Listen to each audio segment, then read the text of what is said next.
इथे JSW कंपनीची सुनावणी झाली आणि त्या JSW कंपनीच्या तिसऱ्या प्लॅनची सुनावणी झाल्यानंतर आणि सुनावणी व्हायच्या अगोदर काही विरोधकांनी ती कंपनी या तिसरा प्लॅन होऊ नये यासाठी प्रयत्न केला, परंतु आम्ही शिवसेनेच्या संघटनेने जाहीररित्या तो तिसरा प्लॅन JSW व्हावा यासाठी आम्ही समर्थन केला। कारण मित्रांनो, या विभागामध्ये अनेक प्रकल्प येऊ घातले होते। या माझ्या कुडूल जिल्हा परिषद मतदारसंघामध्ये सूर्या कंपनी असू द्या, रुची सोया कंपनी असू द्या, स्टील इंडिया कंपनी असू द्या किंवा पटनी एनर्जी पॉवर प्लांट असू द्या किंवा शापूर येथे येणारा टाटा पॉवर प्लांट असू द्या, आमच्या शिवसेनेचे नेते आदरणीय महेंद्र शेठ दलवी यांचं नेहमीच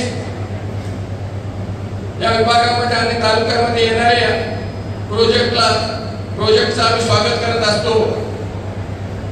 परंतु काही इथले विरोधक तालुक्यातले, जिल्ह्यातले किंवा या विभागातले या विभागामध्ये प्रकल्प येऊ नये यासाठी प्रयत्न करत असतात आणि आमचे नेते शिवसेना संघटना या बेरोजगार युवकांना रोजगार देण्यासाठी प्रामाणिकपणे प्रयत्न करत असतात आणि त्याचाच एक भाग म्हणून आमदार महेंद्र शेठ दलवी यांच्या मार्गदर्शनाखाली हा आजचा बेरोजगार मेळावा तुमच्या सर्वांच्या उपस्थितीने यशस्वीरित्या पार पाडत आहोत। मित्रांनो, तुम्ही जिल्ह्यातून आलेला आहात, सर्वांना 100% नोकरीची संधी इथे उपलब्ध आहे।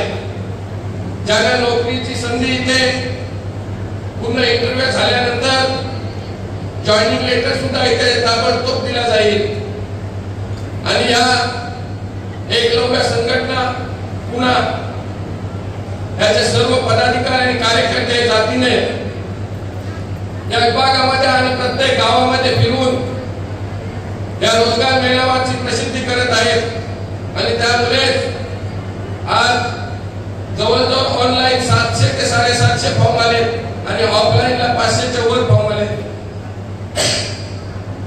इंस्टाग्राम असू द्या किंवा फेसबुक असू द्या, या रोजगार मेळाव्याची जेव्हा जाहिरात प्रसिद्ध झाल्यानंतर 45,000च्या वर फॉलो लोकांनी केलेला आहे। त्यामुळे या रोजगार मेळाव्यामध्ये सर्वच युवा पिढीला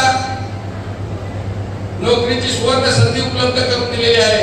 त्याचा सर्वच युवक युवतींनी फायदा घ्या आणि इथे उपस्थित राहिलेल्या सर्व जिल्ह्यातून आलेल्या युवा युवतींना मी धन्यवाद देतो आणि इथे थांबतो। जय हिंद, जय महाराष्ट्र।